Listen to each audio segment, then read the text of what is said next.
Tensions have flared in poor Parisian suburbs where residents accused police of heavy-handed tactics under the pretext of enforcing lockdown rules.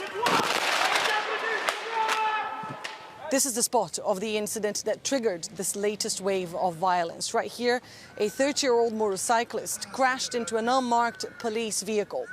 Residents say police deliberately opened the door of the car to hurt him.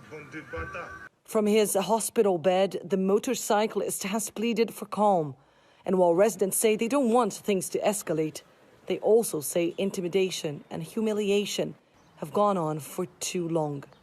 There have been many more incidents. We have a young guy who lives next door who was shot at 8 times because he refused to be checked by police.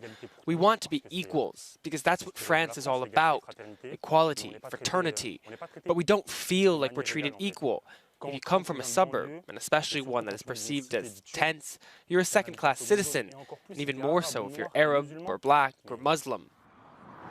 France's lockdown rules have certainly added to the historical tensions between suburbs and state authorities. Life in some of the country's poorest districts has never been harder. Food banks have multiplied. Some here, too embarrassed to show their faces, are coming for the first time.